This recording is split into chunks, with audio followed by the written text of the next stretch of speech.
Good morning, y'all. Good morning. I wasn't gonna do a video with my camera said otherwise. I got this automatic thing on my phone where it just starts to record.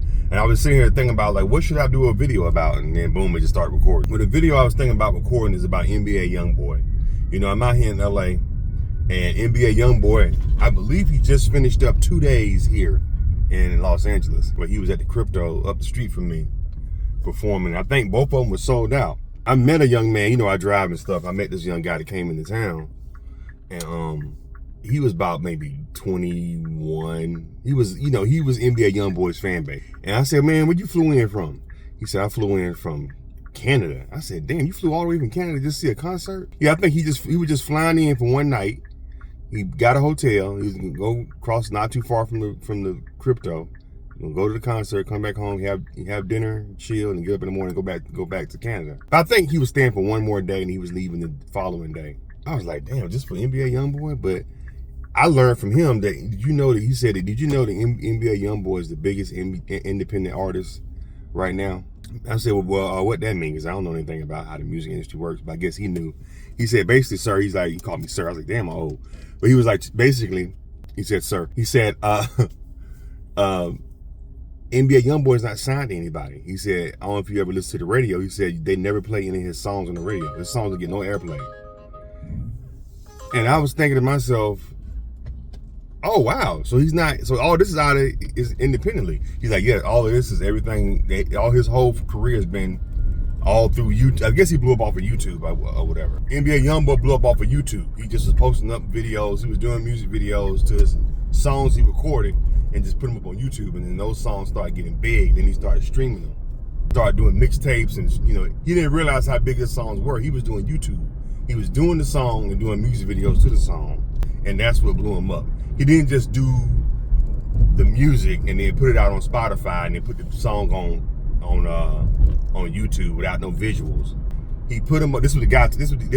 I'm getting this from the young guy. The young guy told me this. He said this. He basically would do a song, shoot a music video to the song, and put it up on YouTube, and the shit was getting crazy numbers. So in order to hear the song, you had to watch the video. He didn't have no Spotify, nothing like that just yet. But in order to hear the song, you had to play the video, which resulted in him getting probably millions and millions of views and a lot of revenue from ads from YouTube.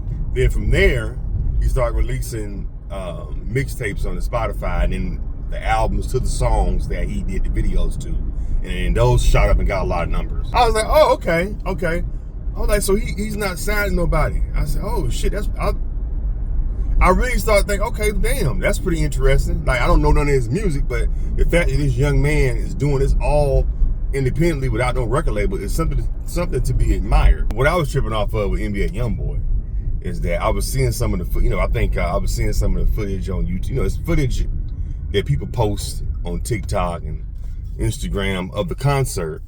And I saw one video on TikTok. These girls was like, I want to have your baby NBA. I want to be your baby. I want to be your next baby mama. Couldn't find out. I did some research. I'm like, why everybody saying I did some research. This dude, NBA Youngboy, he got like, what, 10 kids or something like that?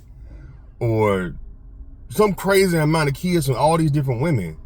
And I'm like, well, why would you want to be a part of that mess? That'd be a lot of mess, you know what I'm saying? Even though he probably crazy paid. I'm like, that's probably a lot of bullshit you got to dealing with all them women that you do.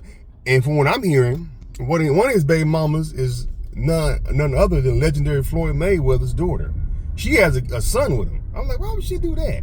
And I'm thinking to myself, well, most of these girls that are probably having babies with NBA Youngboy, they probably thinking they finna get on or, get paid, which they probably are gonna get, they probably get taken care of. I mean, none of them have came out and complained about him being a deadbeat dad, or, leaving them hanging. So I'm pretty sure he's taking care of them financially the best way he can, you know what I'm saying? If he wasn't, they'll be all on social media, and he don't call, he don't send no money, you know what I'm saying? But I haven't heard anything about him being a deadbeat dad, so he must be taking care of them girls really good. But Floyd Mayweather's daughter, she didn't need to do that. Her daddy got more money than fucking NBA Youngboy.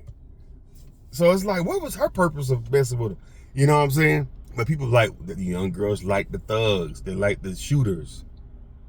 especially the young 20-something-year-olds that are around NBA young boys age group. That's what they like. He's the Tupac. He's their Tupac.